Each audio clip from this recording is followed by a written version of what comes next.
I greet you all at Life Bridge. What a wonderful opportunity for me to be back with you in this new year. इस नए साल में आप लोगों के साथ वापस आकर मुझे कितना अच्छा लग रहा है। आप सबों को बहुत सा अभिनंदन। A belated Happy New Year to all of you. आपको नए वर्ष की बहुत सी शुभकामनाएं देता हूं। I have been following what God has been doing at Life Bridge, even though I'm far away from all of you. जबकि मैं आप लोगों से बहुत दूर हूं, लेकिन मैं आप लोगों को देखता रहता हूं और जानता हूं कि कलीसिया में लाइफ ब्रिज में क्या हो रहा है। I'm so excited to see the spiritual maturity and the growth of our congregation. और मैं हमारी जो कलीसिया है उसकी आत्मिक बढ़ोतरी देखकर और उसकी आत्मिक परिपक्वता देखकर बहुत खुश हूं। I'm also delighted that we can be a blessing to the city of Mohali where God has placed us, and also take the message of the gospel across the world through our various social media platforms.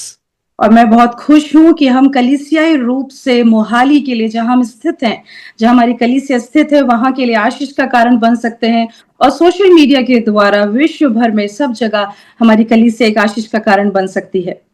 I believe it is never too late for me to bring to you a word that will inspire you and challenge you for the year 2025.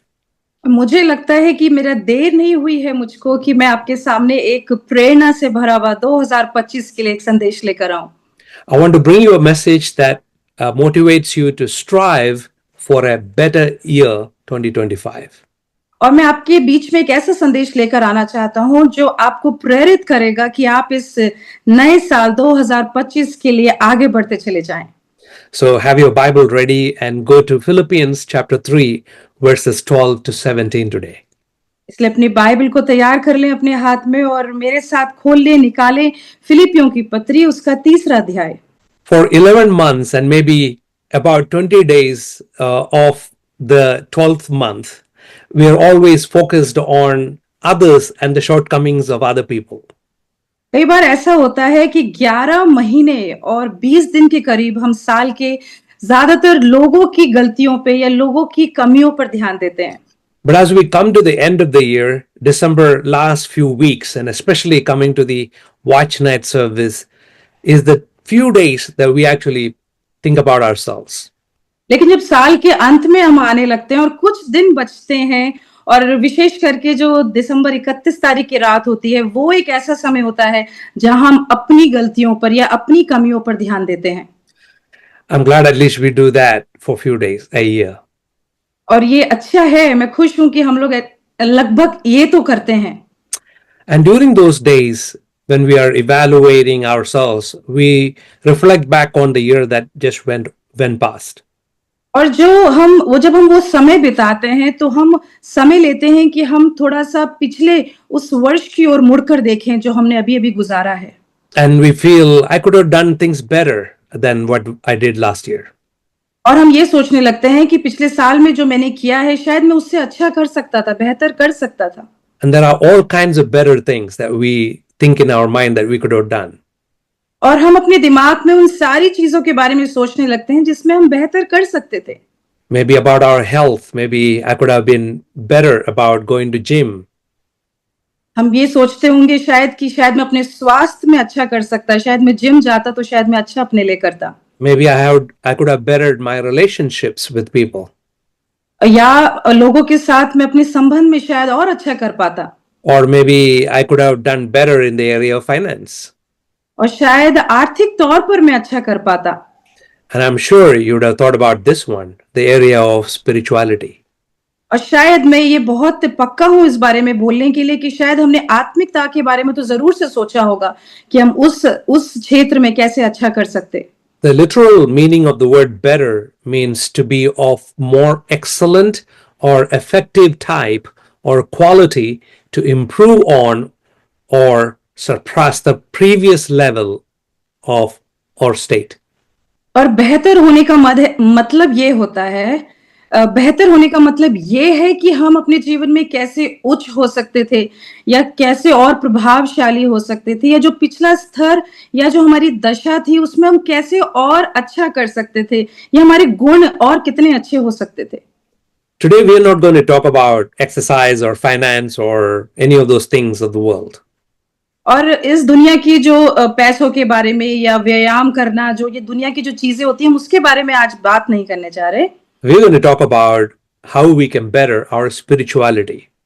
लेकिन हम इस चीज के बारे में बात करेंगे कि कैसे हम अपने आत्मिकता में और बेहतर कर सकते हैं, How we can thrive and excel in our spiritual journey with the Lord. हम अपने परमेश्वर यीशु के साथ हमारी यात्रा में आत्मिक तौर पर कैसे उच्च हो सकते हैं। But one of the main obstacle to having a solid spiritual life is a lack of spiritual foundation. लेकिन कई बार हमारे जीवन में आत्मिक तौर पर उन्नति करना इसलिए नहीं हो पाता क्योंकि हमारी आत्मिक बुनियाद जो है वो बहुत कमजोर है। During the last year 2024 at LifeBridge, we have been very intentional in bringing you teachings that strengthen your biblical foundation, your understanding of the scripture, and build your spiritual foundation. और पिछले साल 2024 में हमने कलीसियाई रूप से पूरा रीति से यही प्रयास किया कि हम अपनी कलीसिया को वचन के आधार पर कैसे बाइबल आधारित हम अपने ज्ञान में या अपनी बढ़ोतरी आत्मिक तौर पर या वचन के आधार पर कर सकते हैं। We're going to look at the book of Philippians, chapter 3, and verses 12 to 17 today. और आज हम फिलिपियों की पत्री उसका तीसरा अध्याय 12 पद से लेके 17वें पद तक ध्यान देने जा रहे हैं। And we're going to allow the Holy Spirit to speak to us about how we can pursue a better year this year in 2025. और हम परमेश्वर से पवित्र आत्मा से प्रार्थना करेंगे कि परमेश्वर हमारी मदद करे कि ये 2025 में हम कैसे एक अच्छे वर्ष के लिए, एक बेहतर वर्ष के लिए हम उसका पीछा कर सकते हैं। We will unpack 4 life-changing foundational principles. हम 4 ऐसे बाइबल आधारित आत्मिक ऐसे बुनियादी सिद्धांतों के ऊपर अध्ययन करने जा रहे हैं। So the first one, what is the first foundational principle? तो सबसे पहला बुनियादी एक सिद्धांत क्या है? We must remember that we are human beings. हमको ये याद रखना है कि हम मनुष्य ही हैं। Let's look at Philippians chapter 3 verse 12. आइए मिलकर फिलिपियों की पत्री उसका तीसरा अध्याय निकालें। Paul is writing to the Philippian church. यहाँ पौलुस फिलिपियों की कलीसिया को लिख रहा है। I want you to know that the Philippian church is one of Paul's favorite church. और मैं आपको ये बताना चाहता हूँ कि फिलिपियों की कलीसिया पौलुस की बहुत ही पसंदीदा कलीसिया थी। The people in that church who were very close to his heart. और इस कलीसिया में कुछ ऐसे लोग थे जो उसकी बहुत ही दिल के पास थे। So unlike some of the other epistles where he is writing to some of his other churches, he was angry and upset and he was calling them all kinds of names. The Philippian church, he had a different tone of writing for them because he loved them personally. और हम देखते हैं कि जब पौलुस दूसरी पत्रियों को लिख रहा है, दूसरी कलीसियाओं को लिख रहा है, तो उसमें थोड़ी वो नाराजगी दिखाता है, थोड़े वो ऐसे शब्दों को इस्तेमाल करता है। लेकिन हम देखते हैं फिलिपियों की कलीसिया के लिए उसके जो शब्द हैं वो बहुत प्रेम से भरे हैं। And so he's encouraging them to pursue better, to grow mature in their faith and to grow in the Lord. और इसलिए हम देखते हैं कि यहाँ वो कलीसिया को उत्साहित कर रहा है, कह रहा है कि वो कैसे आत्मिकता में, परमेश्वर में और बढ़ सकते हैं। And so the first principle Paul here says in verse 12, it says, not that I have already obtained all this or have I already arrived at my goal, but I press on to take a hold of that for which Christ Jesus took a hold of me. और यहाँ पे पौलुस ऐसा कहता है 12वें पद में, यह मतलब नहीं है कि मैं पा चुका हूं या सिद्ध हो चुका हूं, पर उस पदार्थ को पकड़ने के लिए दौड़ा चला जाता हूं जिसके लिए मसीह यीशु ने मुझे पकड़ा है। Many times when we want to improve ourselves spiritually or in any ways, we put high expectations that are way beyond our own reach. कई बार जब हम आत्मिक तौर पे बढ़ना चाहते हैं तो हम कुछ ऐसी अपेक्षाओं को अपने जीवन में रखते हैं जो हम जहां तक हम पहुंच ही नहीं सकते हैं। Many times our expectations are very unrealistic. हमारी कई बार अपेक्षाएं बहुत ही अवास्तविक होती हैं। And when we don't reach that, we become so discouraged and disappointed. जब हम वहां तक पहुंच नहीं पाते हैं तो हम बहुत ही निराश हो जाते हैं, बहुत ही हम हतोत्साहित हो जाते हैं। And so today the Holy Spirit is speaking to us from Paul. इसलिए आज पवित्र आत्मा हमें पौलुस के द्वारा हमसे बातें कर रही है। God knows that you are a human being. परमेश्वर जानता है कि आप मनुष्य ही हैं and He knows our vulnerabilities, our weaknesses. और वो हमारी कमजोरियों को जानता है। वो जानता है कि हम कितने नाजुक से हैं And He gives us grace all the time to get up and get going again. और वो हमको हर समय अनुग्रह देता रहता है कि हम उठें और फिर आगे चलने लगे। It's like a father that is trying to teach a baby walk for the first time. ये ऐसा है जैसे एक पिता एक छोटे बच्चे को सिखाता है, बताता है कि उसको उठना है और उसको चलना है। The same way, God is gracious to us and compassionate towards us. वैसे ही परमेश्वर भी बहुत ही दयालु है, वो बहुत ही कृपालु है हमारे ऊपर। Let's look at Psalm 103 and see what David talks about our humanness. आइए मिलकर देखते हैं कि भजन संहिता 103 में दाऊद मनुष्य के लिए क्या कहता है कि मनुष्य है कैसा। For he knows how we are formed. He remembers that we are dust. As for man, his days are like grass. He flourishes like a flower of the field.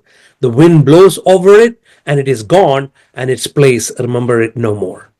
वहां ऐसा लिखा है कि क्योंकि वो हमारी सृष्टि जानता है और उसे स्मरण रहता है कि मनुष्य मिट्टी ही है और मनुष्य की आयु घास के समान है। वो मैदान में फूल के समान फूलता है, जो पवन लगते ही ठहर नहीं सकता है, ना उसका स्थान फिर मिलता है। So trust me, today I'm not talking about making excuses for our lack of discipline or our efforts. इसलिए विश्वास करें कि मैं आज ये नहीं कह रहा हूं कि हम बहाने बनाए कि हमारे अंदर अनुशासन नहीं है या हम प्रयास नहीं करना चाहते। But God wants us to set realistic expectations of how much we can grow in Him. लेकिन परमेश्वर सचमुच चाहता है कि वास्तविकता में कैसी हम अपेक्षाएं रख सकते हैं जिसमें हम अपने आत्मिक जीवन में और उन्नति करें। Sometimes we fail in our spiritual growth because we feel we have already arrived there. कई बार ऐसा होता है हम आत्मिक जीवन में इसलिए हार जाते हैं क्योंकि हम ऐसा महसूस करते हैं कि हम तो पहले से ही वहां पहुंच चुके हैं। And that's why Paul says, even though he is the apostle, he says, not that I have already arrived. इसलिए पौलुस प्रेरित होकर भी ऐसा कहता है, ये मतलब नहीं है कि मैं पहुंच चुका हूं। Many of us feels like we have already arrived there and I don't need to hear this message. Why do I need to grow? Because I'm so strong, I'm big, I'm spiritually there. कई बार ऐसा होता है, कई लोग ऐसे सोचते हैं अपने बारे में कि मैं तो पहले से ही सब कुछ जान चुका हूं, मैं तो पहले से ही वहां पहुंच चुका हूं जहां मुझे पहुंचना है और मुझे सब कुछ पता है। Paul didn't think he had arrived. पौलुस ने अपने बारे में ऐसा नहीं सोचा कि वो पहुंच चुका है वहां पर। And we shouldn't either think that way. और हमको भी अपने बारे में ऐसा नहीं सोचना चाहिए है। I love a bumper sticker that I spotted on a car some time ago. कुछ समय पहले मैंने एक कार में एक स्टिकर लगा हुआ देखा जो उसके बम्पर पे लगा था और वो मुझे देखकर मुझे बहुत अच्छा सा लगा। It says, be patient with me. God isn't finished with me yet. You should have the same thought. और वहां पर ऐसा लिखा था कि तुम मेरे साथ धैर्य रखो, अभी परमेश्वर ने भी मेरे साथ खत्म नहीं किया है और इसीलिए हमको भी वैसे ही विचार रखना चाहिए। Amen. Amen. We need to be patient with ourselves. हमको अपने साथ अपने ऊपर धैर्य रखना चाहिए है। Not having a high standard for ourselves that we can't reach. और ऐसी उच्च अपेक्षाएं नहीं रखनी चाहिए जहां पर हम पहुंच ही नहीं सकते हैं। Nor feeling that I have already arrived and therefore I don't need to grow. और ऐसा भी नहीं सोचना है कि हम अब भी पहले ही हासिल कर चुके हैं और अब मुझे बढ़ने की जरूरत ही नहीं है। So when Paul says, not that I have already obtained all this, जब पौलुस ऐसा कह रहा है कि ये मतलब नहीं है कि मैं पा चुका हूं पहले से, Paul is saying, I do not yet possess what I aim for in life. तो पौलुस ये कहना चाह रहा है कि जिस लक्ष्य की ओर मैं जा रहा हूं वहां तक मैं भी पहुंचा नहीं हूं। Paul says, I have not already been made perfect. पौलुस ये कह रहा है अपने बारे में कि मैं सिद्ध नहीं हो गया हूं अभी। In other words, what Paul says here is that I have not reached my goal or matured in Christ yet. तो यहाँ पर पौलुस ये कहना चाह रहा है कि मैं अपने लक्ष्य तक पहुंचा नहीं हूं या मैंने अपनी परिपक्वता परमेश्वर में पाई नहीं है। But he uses this word, but I press on. लेकिन वो ये कहता है कि मैं उस निशाने की ओर दौड़ा चला जाता हूं। The word pressing on in English is a hunting terminology that hunters use when they hunt animals in the wild. और जब यहाँ पर वो ऐसा कहता है पौलुस कि मैं दौड़ा चला जाता हूं, तो ये जो इसकी जो शब्दावली है यहाँ पर, वो एक शिकारी के बारे में, जो वो जानवर का एक शिकार करने जाता है। So I have not caught the animal, but I'm chasing this animal and I'm going to keep chasing till I get it. और वहां पर वो ये नहीं कह रहा है कि मैंने शिकार कर लिया है उस जानवर का, लेकिन मैं कोशिश करता जा रहा हूं, तब तक कोशिश करूंगा जब तक मैं उसका शिकार कर नहीं लूंगा। And what is that destiny for Paul? और पौलुस के लिए वो लक्ष्य क्या था? He says to take a hold of that for which Christ Jesus took a hold of me. और वो ये कहता है कि मैं उस चीज को पकड़ लूं जिसके लिए मसीह ने मुझे पकड़ा है। You see, Jesus saved you and me for a reason. देखिए, यीशु ने आपको और मुझको एक कारण के लिए बचाया है, I want to know that reason why he saved me. और मुझको वो कारण जानना है कि मुझको उसने क्यों बचाया है, And I want to take a hold of that purpose in my life. और वो कारण जिसके लिए उसने मुझे बचाया है, उसके लिए उसको मुझे पकड़े रहना है। You see, this is where it gets really good for me in this word.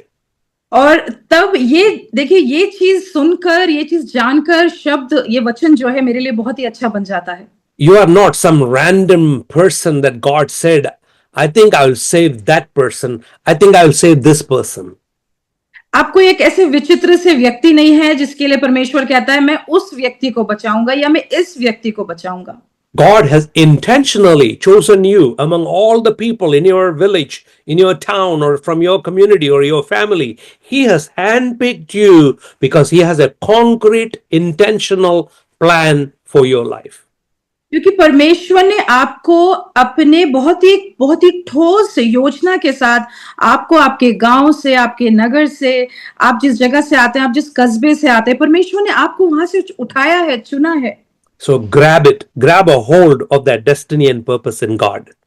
इसलिए परमेश्वर को जो लक्ष्य और उद्देश्य आपके जीवन के लिए है, उसे पकड़ लें।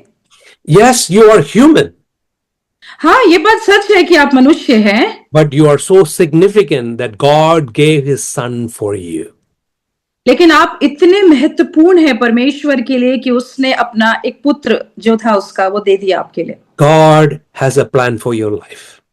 परमेश्वर की आपके लिए एक योजना है। Would you embrace that plan of God? क्या आप उस परमेश्वर की योजना को अपने लिए ले लेंगे? Let's read what Paul says in Philippians chapter 3 verse 12 to 14. आइए देखते हैं कि फिलिप्पियों की पत्री उसका 3 अध्याय 12 पद से लेकर 14 पद तक क्या लिखा है। Brothers, I do not consider myself yet to have taken a hold of it. यहाँ वो ये कहता है कि इसका मतलब ये नहीं है कि मैंने अभी तक पकड़ लिया है, But one thing I do, लेकिन परंतु केवल एक काम करता हूं forgetting what is behind कि जो बातें पीछे रह गई हैं, and straining toward what is ahead. उन बातों को भूलकर आगे की बातों की ओर दौड़ा चला जाता हूं। I press on toward the goal मैं उस लक्ष्य की ओर, उस निशाने की ओर दौड़ा चला जाता हूं, to win the prize for which God has called me heavenward in Christ Jesus. ताकि उस इनाम को पाऊं जो परमेश्वर ने मसीह यीशु में मुझे ऊपर के लिए रखा है, ऊपर बुलाने के लिए रखा है। If you think you are a sinless, perfect person, this word of God should put an end to that theology you have. अगर आप सोचते हैं कि आप बिल्कुल पाप रहित, बिल्कुल सिद्ध एक व्यक्ति है, तो ऐसी जो आपकी सोच है या आपका जो धर्म विज्ञान है, वो आपका खत्म हो जाना चाहिए है। Paul begins by honestly admitting, I'm not there yet. पौलुस अपने आप से इस चीज का अंगीकार करता है कि मैं अभी वहां पहुंचा नहीं हूं। You see, when we realize that, that's where spiritual growth begins, that we have not arrived there yet. जब हम ये अपने अंदर महसूस करने लगते हैं या अंगीकार करते हैं कि मैं अभी तक वहां पहुंचा नहीं हूं, उसी समय में हमारी आत्मिक उन्नति होती है। Yes, I can be better spiritually this year in 2025. हाँ, इस साल 2025 में मैं आत्मिक तौर पर और बेहतर हो सकता हूँ। Yes, God see me as a significant person. हाँ, सचमुच में परमेश्वर मुझे बहुत ही महत्वपूर्ण व्यक्ति के रूप में देखता है। Amen. Amen. That brings us to the second principle I want to bring before you from Paul's teaching here. और यहाँ पे पौलुस की जो अध्ययन है, उसकी जो शिक्षाएं हैं, उसके द्वारा मैं दूसरा सिद्धांत आपके सामने लेकर आना चाहता हूँ। Paul is encouraging us to focus on one thing and one thing alone. और पौलुस यहाँ पर हमसे कहता है कि बस तुम एक काम की ओर या एक चीज की ओर अपना ध्यान रखो बस। I want you to note the fierce concentration that is implicit in his words. One thing I do. यहाँ पर उसकी एकाग्रता देखिए, उसका उस एकाग्रता को देखिए जो वो यहाँ कह रहा है कि एक काम बस मैं करता हूं। We all know this secret that applies across every area of our human life. आप उस रहस्य को जानते हैं जो हमारे जीवन के हर क्षेत्र में हमारे लिए बहुत जरूरी होता है। Those of you who drive a car, you know this very well. आप लोग जो गाड़ी चलाते हैं, आप जानते हैं कि वो क्या चीज होती है। If you are driving a car अगर आप एक गाड़ी चला रहे होते हैं and you are looking to the left side of the और car, आप बाईं ओर देख रहे हैं, did you know that your car is going to move automatically to the left side because that's where you're looking? आपको पता है क्योंकि आप बाईं ओर देख रहे हैं तो आपकी गाड़ी भी बाईं ओर मुड़ने लग जाएगी क्योंकि आप उस ओर देख रहे हैं। You have not turned the car to the left. आपने अपनी गाड़ी को बाईं तरफ घुमाया नहीं है, But without your knowledge, you have turned the steering of the car towards the direction that you are looking without you knowing it. लेकिन आपके बिना जाने आपने उस चीज को महसूस भी नहीं किया, लेकिन आपने अपना हाथ जो है वो बाईं ओर घुमा दिया, इसलिए गाड़ी बाईं ओर जाने लग गई। The same applies to moving to the right. और वही चीज हमारे दाएं ओर मुड़ने की समय होता है। And that's why in driving school, teachers always tell you to look forward, keep your eyes ahead. इसलिए गाड़ी सिखाने वाले लोग हमेशा कहते हैं सामने की ओर देखो, अपनी आंखें सामने की ओर, नजरें सामने की ओर रखो। To excel in any area of our life, हमारे जीवन के किसी भी क्षेत्र में अगर हमें उच्च बनना है, one must say, this one thing I do. हमको हमेशा ये कहना है कि बस मैं एक काम करता हूं, Not the 20 things I do. 20 चीजें नहीं जो मैं करता हूं। A single-minded focus in any endeavor will generally wins a great reward. लेकिन किसी भी प्रयास में बस एकाग्र होकर, एक दिमाग रखकर जब हम कार्य करते हैं तो एक बड़ा प्रतिफल मिलता है। A great artist must say, one thing I do. एक जो बड़ा महान कलाकार है उसको भी ये कहना चाहिए कि बस मैं एक काम करता हूं। A gifted teacher must say, one thing I do. एक जो प्रतिभाशाली एक शिक्षक होता है उसको भी यही कहना चाहिए, बस मैं एक काम करता हूं। A champion athlete must say, one thing I do. एक जो खिलाड़ी होता है, जो एक चैंपियन होता है, उसको भी यही कहना चाहिए कि बस एक काम मैं करता हूं। A single parent raising her child must say, one thing I do. एक माँ जो अकेले एक बच्चे का उसको बढ़ा रही है, जो उसका पालन पोषण करती है, उसको भी यही कहना चाहिए, बस मैं एक काम करती हूँ। A student who wants to graduate with honors must say, one thing I do. और एक ऐसा जो बच्चा है जो एक पदक प्राप्त करना चाहता है, उसको भी ये कहना चाहिए, बस मैं एक काम करता हूँ। You see, greatness in any arena comes to those who can say, like Paul, one thing I do. किसी भी क्षेत्र में अगर हमें महान बनना है तो हमको पौलुस के समान कहना पड़ेगा, बस मैं एक काम करता हूं। You see, 100 years ago, a young man from a wealthy family entered the Yale University, one of the most popular universities in the world. और दुनिया की एक बहुत ही महान एक यूनिवर्सिटी है जिसका नाम येल यूनिवर्सिटी है। वहां पर एक बहुत ही धनवान व्यक्ति था, ये 100 साल पुरानी बात है, और वो वहां पढ़ने के लिए गया। After completing his degree, his family expected that he will join a big company and start a big career in America. और जब उसने अपना अध्ययन खत्म कर लिया तो उसका परिवार चाहता था कि वो अमेरिका में जो है अपना पढ़ाई खत्म कर पैसे कमाए और धन बनाए। But God took a hold of his life and changed his destiny. लेकिन परमेश्वर ने उसके जीवन को पकड़ लिया था और उसके लक्ष्य को बदल दिया पूरी रीति से। And he said, I must go to China as a missionary. और उसने कहा कि मुझे लगता है कि मुझे चीन जाना चाहिए है परमेश्वर की सेवकाई करने के लिए। And so he volunteered to go to that country, China, as a missionary.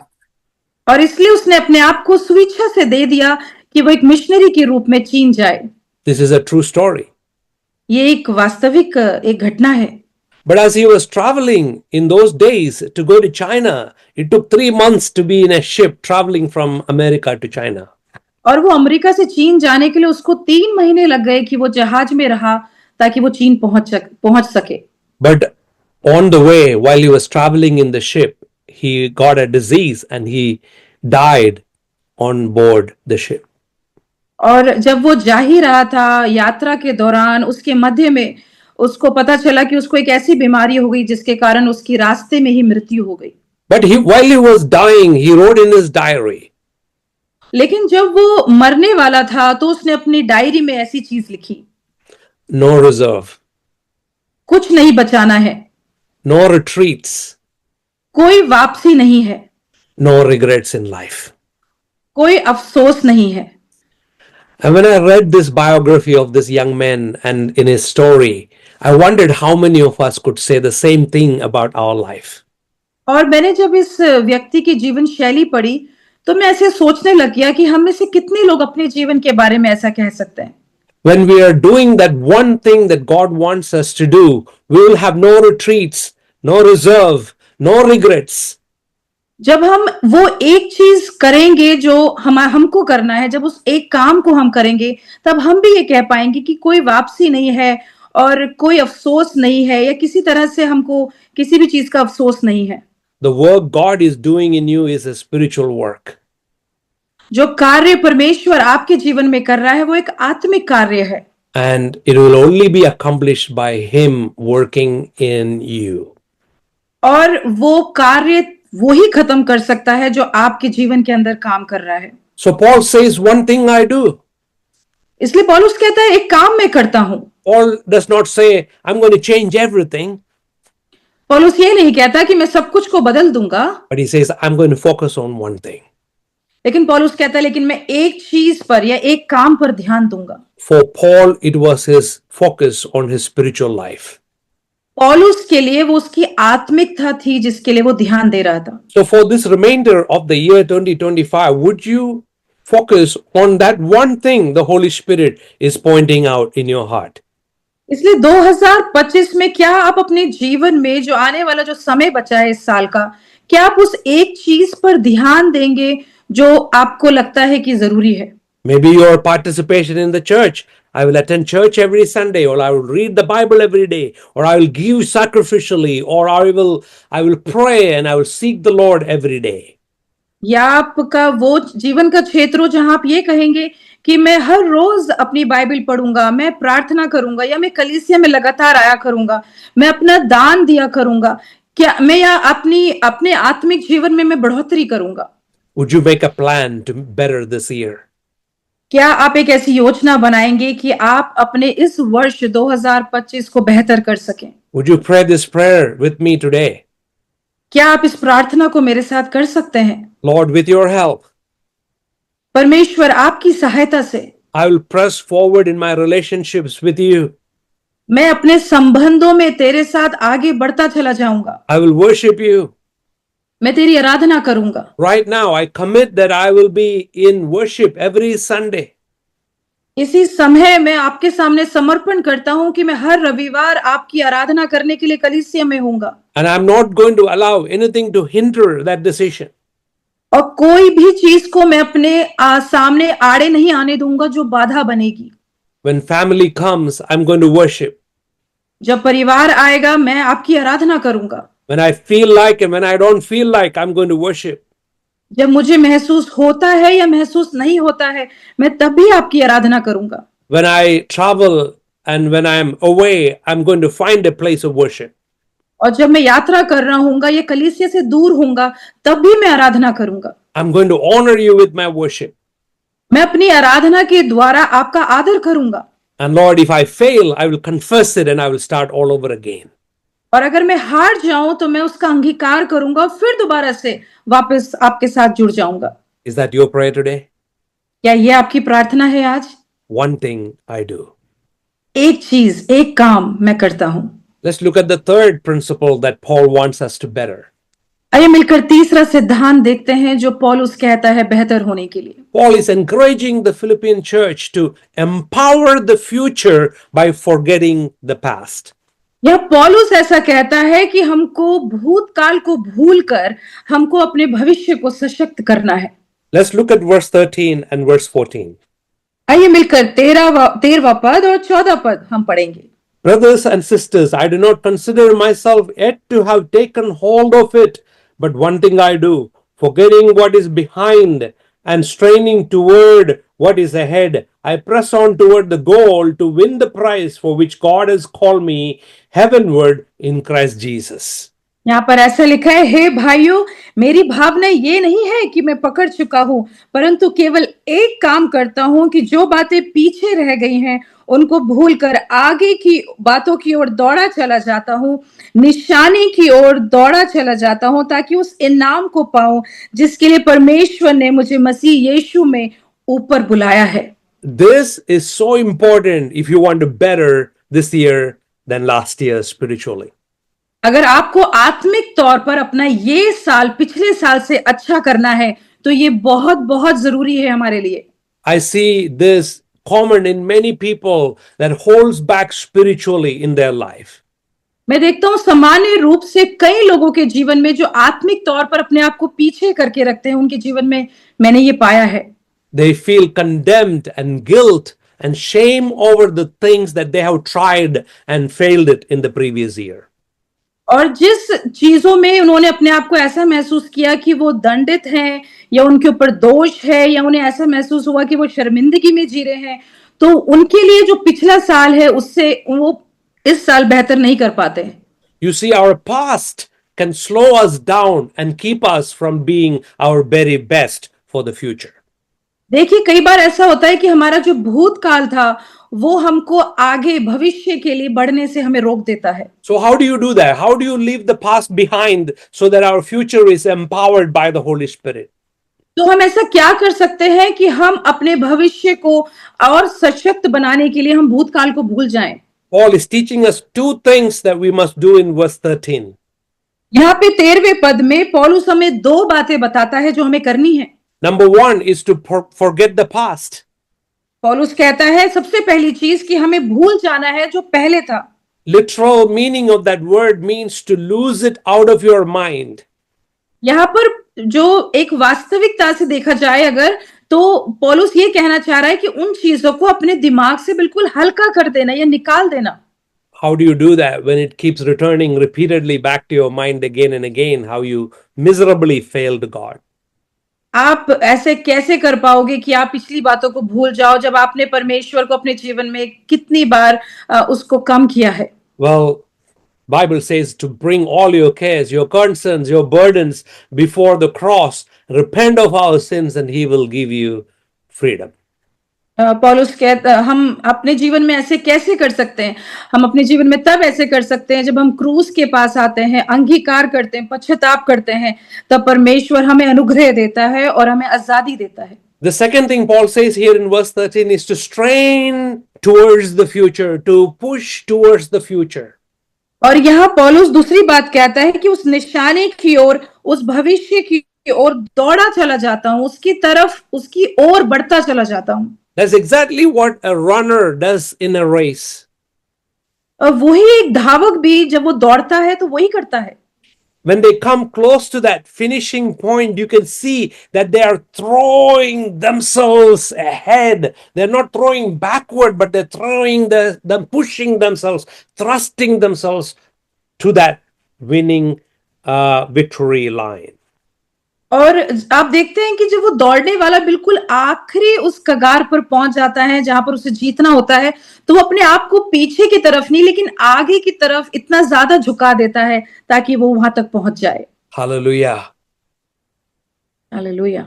God is encouraging you today to press on towards the future, not leaning to the back, but empowering the future by letting go and stripping yourself off the things that are holding you back.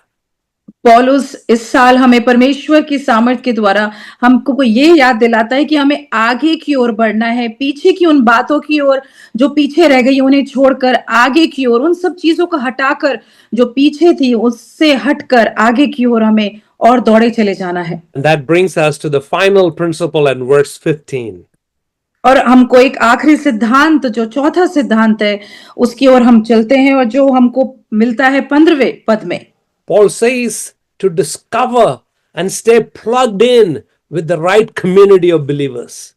और पौलुस यहाँ पर कहता है कि हमको जो है विचार करना है या ढूंढना है, खोज करना है ऐसे उन विश्वासियों की संगति के लिए और उनके साथ जुड़ जाना है। Look at verse 15. Philippians chapter देखिए 15वां पद says all of us. यहाँ पर ऐसा लिखा है कि सब लोग। In English, it begins with the word all of us. यहाँ पर हिंदी में ऐसा लिखा है हम में से जितने भी Who are mature should take such a view of things, and if on some point you think differently, that too God will make clear to you. हम में से जितने सिद्ध है यही विचार रखें और यदि किसी बात में तुम्हारा और ही विचार हो तो परमेश्वर उसे भी तुम पर प्रकट करे, इसलिए जहां तक हम पहुंचे हैं उसी के अनुसार चलें। You see, Paul is putting us in the context of a community of believers, all of us who are matured in faith. और यहाँ पे पौलुस हमें एक ऐसी जगह में रखता है, एक ऐसे समुदाय के बीच में रखता है जो अपने जीवन में अपने विश्वास में बहुत मजबूत हैं। You see, you are never designed to walk in this path of spiritual journey alone. हम में से किसी का भी निर्माण या हमको ऐसा बनाया नहीं गया है कि हम अपने आत्मिक जीवन में अकेले जिएं। The spiritual life was created and designed by God to be lived out and expressed in the context of a community of faith. और हमारा आत्मिक जीवन इस तरह से बनाया गया है ताकि हम उसको बाहर दिखाएं या उसको जिए, इस तरह से जिए ताकि हम एक समुदाय के बीच में रहें। When Jesus himself was discipling his disciples, he raised them up and spiritually grew them in the context of a community. जब यीशु मसीह ने अपने चेलों को बढ़ाया या उनको आत्मिक तौर पर उठाया तो उनको हमेशा इस तरह से बनाया कि वो एक समुदाय के बीच में कार्य करें। You see, even in that community, even though he was with the master teacher, the Savior Jesus, not all of them figured well. They failed. Some of them failed in their spiritual journey. जबकि देखिए जबकि यीशु मसीह उनका स्वामी था, उनको सिखाता था, उनका शिक्षक था, लेकिन तब भी उन चेलों के बीच में से भी कुछ ऐसे थे जो अपने जीवन में चूक गए। You see, sometimes we look at a church or a pastor and think that they are not perfect and I can go to this church or that church, and we go from church to church finding a perfect place for us to grow spiritually. और कई बार ऐसा होता है कि हम अपने आत्मिक जीवन में बढ़ोतरी के लिए, सिद्धता के लिए हम एक कलीसिया से दूसरी कलीसिया, एक सिद्ध पासवान ढूंढते रहते हैं और एक कलीसिया से दूसरी कलीसिया जाते हैं ताकि हम आत्मिक तौर पे उन्नति करें। But let me assure you that in every church there is going to be people who are mature in Christ and there are people who are not mature in Christ. लेकिन मैं आपको बताना चाहता हूँ हर कलीसियाओं में ऐसे लोग होंगे जो आत्मिक तौर पे बहुत ही परिपूर्ण होंगे या ऐसे लोग भी होंगे जो आत्मिक तौर पे परिपक्व नहीं होंगे। But it is up to us, up to me as a person to find those men and women who are mature in their faith, to associate with, to fellowship with, so that I can grow in my faith. लेकिन ये हमारी जिम्मेदारी है कि हम अपने जीवन में ऐसे लोगों को ढूंढे कलीसिया में, एक समुदाय में जो हमारे आत्मिक जीवन को वो बढ़ोतरी के लिए हमारी मदद कर सकें। So Paul is saying here, all of us then who are mature should take such a view of things. और इसलिए यहाँ पौलुस ऐसे कहता है कि तुम में से जितने लोग ऐसा विचार रखते हैं उनको इन चीजों को प्रकट करना है। So God is positioning us in the context of a community, a church where we can grow in our faith.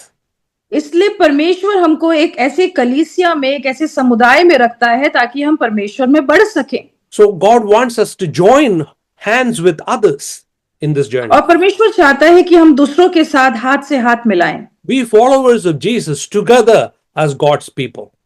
और यीशु मसीह के अनुयायी ऐसे बने जो हम दूसरे परमेश्वर के लोगों के साथ संगति करके। As you come to church, look for those men and women who are truly following Jesus.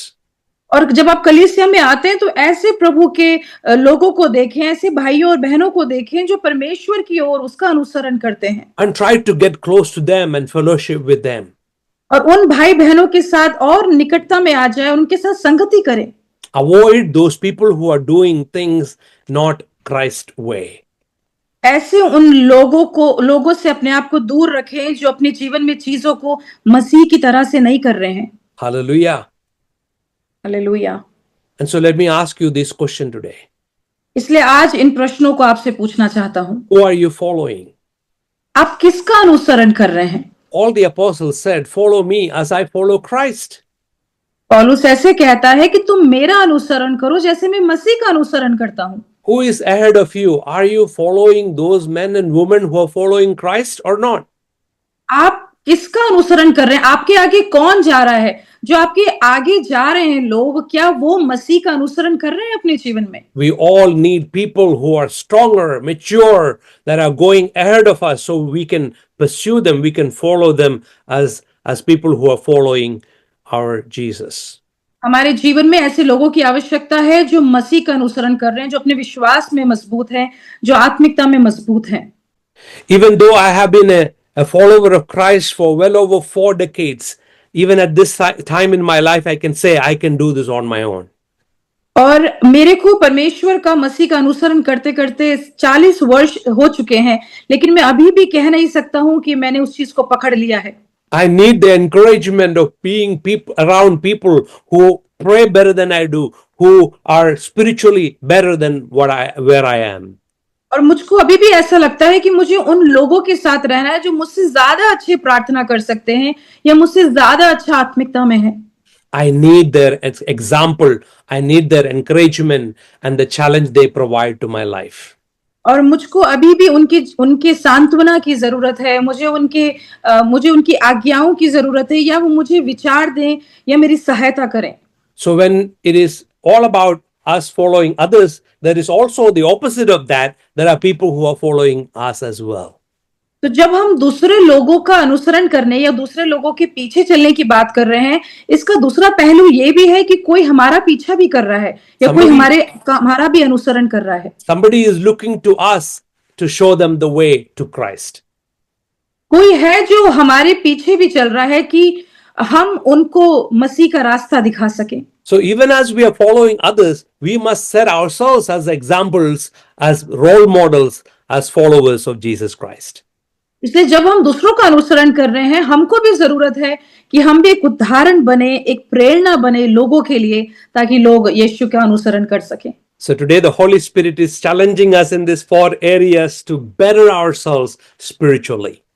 इसलिए पवित्र आत्मा आज हमको प्रेरित कर रहा है कि इन 4 सिद्धांतों के ऊपर अपने जीवन में हम कार्य करें ताकि हम बढ़ोतरी पाएं। Remember that we are weak. Remember that we are human beings with limitations and we need the grace of God in our lives. याद रखें इस चीज को कि हम सीमित हैं, हम मनुष्य हैं और हमको परमेश्वर के अनुग्रह की जरूरत है। God wants us to focus on one thing and one thing alone, and that is Christ, our Savior. और मसीह चाहता है कि हम बस एक काम करें और एक ही चीज के ऊपर अपना लक्ष्य रखें, और वो मसीह है जो हमारा उद्धार करता है। God wants us to empower our future by forgetting the past. और परमेश्वर चाहता है कि हम अपने भविष्य को सशक्त करें पिछली बातों को भूलकर। God wants us to discover and stay plugged in with the people of faith, the right community of believers. और परमेश्वर चाहता है कि हम आगे बढ़कर ऐसे उन समुदाय की खोज करें जो विश्वास में परमेश्वर में मजबूत है और उनके साथ जुड़ जाएं। I'm reminded of the story of this old woman. मेरे को याद आता है एक ऐसी घटना जो एक बुजुर्ग स्त्री के बारे में है। She was facing a terminal cancer and she was in her final days of her life. और वो अपने जीवन में एक जानलेवा कैंसर की बीमारी से पीड़ित थी और अपने जीवन के आखिरी उस क्षणों में जी रही थी। She was a strong woman of God. और वो बहुत एक मजबूत प्रभु यीशु मसीह की एक बेटी थी। But one day she passed away. लेकिन एक दिन वो गुजर गई।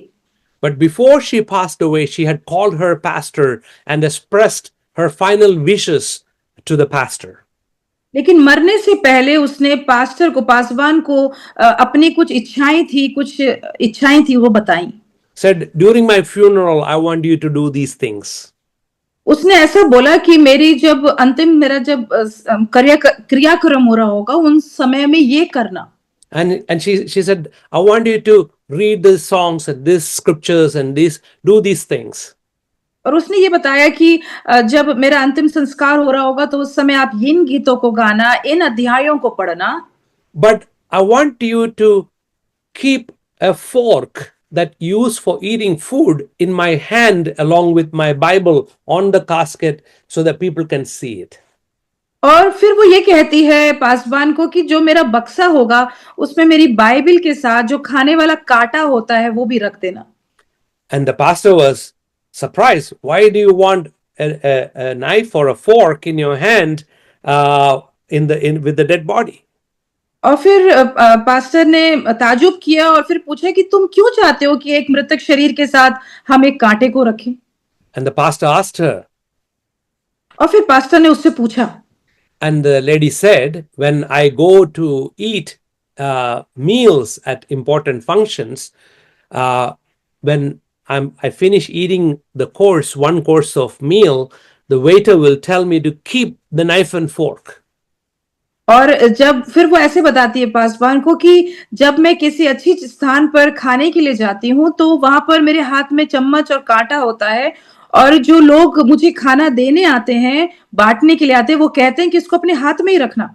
After eating one serve of food, they tell you to keep the fork because something better is going to be served that you will need this fork to eat that food with. और फिर वो जो खाना बांटने वाले waiter आते हैं वो कहते हैं कि इसको अपने हाथ में रखना क्योंकि जो तुमने खाया है उससे बेहतर अब आने वाला है। And so always whenever the waiter says keep the fork, I always anticipate something exciting, something better coming. इसलिए जब भी वो ऐसा मुझे कहते हैं कि अपने हाथ में ही इस कांटे को रखना तो मैं बहुत उत्तेजित हो जाती हूँ और बड़ी खुश हो जाती हूँ, आशा करती हूँ कि ऐसी क्या चीज है जो आने वाली है। So the people who are going to see my dead body are going to see me laying there with a fork in my hand. इसलिए जो लोग मुझे मेरे मृतक शरीर को देखेंगे बक्से के अंदर वो मेरे हाथ में कांटा देखेंगे। And everybody is going to ask you, why is this lady having a fork in her hand? और सब लोग पासवान से पूछेंगे कि ये कांटा इसके स्त्री के हाथ में क्यों है? And she told the pastor, I want you to tell them. और फिर वो पासवान को कहती है, मैं चाहती हूं कि आप सब लोगों को ये बात बताएं that the years of pain and suffering is over for me. कि आप लोगों को ये बताएं कि जो दर्द और जो संघर्ष का जो समय था वो मेरा खत्म हो चुका है। Tears were rolling down her face and she told the pastor. और जब वो ऐसा बता रही थी पासवान को तो उसकी आंखों से आंसू बह रहे थे। She said, I want you to tell them that there is a life better coming for us. और फिर वो कहती है कि आप लोगों को बता दीजिएगा कि एक जीवन ऐसा आ रहा है जो इससे भी ज्यादा बेहतर होगा। As the pastor spoke this to the crowd, people's eyes were swelling up with tears. They were filled with the hope in their heart, knowing that death, cancer, sickness cannot stop us, but there is a future that awaits us. और फिर जब पासवान ने ऐसा सब लोगों को बताया तो लोगों की आंखें भर आई और लोग आशा से भर गए कि एक अच्छा भविष्य, एक जीवन, एक ऐसी दुनिया हमारे लिए रखी है। My dear friends, Jesus reminds us of a better year ahead of us. मेरे मित्रों, परमेश्वर हमें याद दिला रहा है कि उसने हमारे लिए आगे के लिए कुछ बेहतर रखा है। This year is going to be better year than 2024. ये साल 2025-2024 से बेहतर होगा। At the end of it all, when life is over, there is going to be something even better. जब सब कुछ खत्म हो जाएगा और जीवन अंत होने वाला होगा, उससे भी उत्तम कुछ रखा हुआ है। How many of you want to pursue this better in the Lord? आप में से कितने लोग मसीह में उस बेहतर की ओर आगे बढ़ना चाहते हैं? Would you say, yes, Lord, I want to know you more? क्या आप में से कुछ लोग कहना चाहते हैं, हाँ प्रभु, मैं आपको और बेहतर जानना चाहता हूँ। I want to grow in you more. आप में मैं और बढ़ना चाहता हूँ। I want my measure of faith to increase. मैं चाहता हूँ कि जो मेरा विश्वास का स्तर है वो और बढ़ जाए। I want to see miracles happen in my life. मैं चाहता हूँ कि मेरे जीवन में और चमत्कार होने लग जाएं। I want to see God using me to be a vessel of His blessing, His good news to the world much more than the previous year. मैं चाहता हूँ कि पिछले वर्ष से इस साल मैं एक ऐसा पात्र बन जाऊं परमेश्वर के हाथ में जो विश्व भर के लिए एक आशीष का कारण बने। Allow me to pray with you today. मेरे को अनुमति दे कि मैं आपके साथ मिलकर प्रार्थना करूं। As you step into this new year and as you move into the year 2025, जब आपने इस नए वर्ष में प्रवेश किया है और इस वर्ष में आगे आप बढ़ते हैं, you will remember that you are human. आप इसको याद रखेंगे कि आप मनुष्य ही हैं। You will remember that God's grace is sufficient for you in your और weakness. आप ये याद रखेंगे कि आपकी कमजोरियों में परमेश्वर का अनुग्रह आपके लिए काफी है। You will focus on that one thing that matters most. आप अपने जीवन में उस एक चीज पर ध्यान देंगे जो सबसे ज्यादा महत्वपूर्ण है। You will let go of the past and embrace the future. आप जो पिछली बातें हो गई हैं उसको भूलकर आगे की ओर बढ़ते चले जाएंगे। You will stay committed to the church and grow in this community of matured believers. और आप कलीसिया में स्थापित रहेंगे, बने रहेंगे, समर्पित रहेंगे और उन परिपक्व विश्वासियों के साथ संगति करेंगे। Father, in the name of Jesus, पिता प्रभु यीशु के नाम से we come before your awesome presence. परमेश्वर हम तेरी अद्भुत उपस्थिति में आते हैं। We thank you for the word that gives us hope. परमेश्वर हम तेरे वचन के लिए धन्यवाद देते हैं जो हमें आशा देती है। That we don't have to be where we were last year. और परमेश्वर हमें वहां होने की जरूरत नहीं है जहां हम पिछले साल थे, But we can grow in the grace of God. लेकिन परमेश्वर हम तेरे अनुग्रह में इस साल बढ़ We सकते can हैं। grow in the love of God. हम तेरे प्रेम में बढ़ सकते हैं। We can grow stronger as your men and women. हम तेरे पुत्र और तेरी पुत्री होकर एक स्त्री और ऐसे पुरुष होकर विश्वास में बढ़ सकते हैं। We can be better people for you in this year 2025. और इस साल 2025 में हम तेरे लिए और बेहतर व्यक्ति बन सकते हैं। I speak blessing upon every member of our church. परमेश्वर हम अपनी कलीसिया के हर प्रत्येक व्यक्ति के ऊपर आशीष कहते हैं। May your peace be upon your people, Lord. आपकी शांति आपके लोगों के साथ होने पाए। May your blessings be upon your people. आपकी आशीष आपके लोगों के ऊपर होने पाए। We thank you, Lord, for answering our prayers. परमेश्वर हम धन्यवाद देते हैं आपने हमारी प्रार्थना सुनी। In Jesus' mighty name we pray. यीशु के सामर्थी नाम से हम मांगते हैं। Amen. आमीन।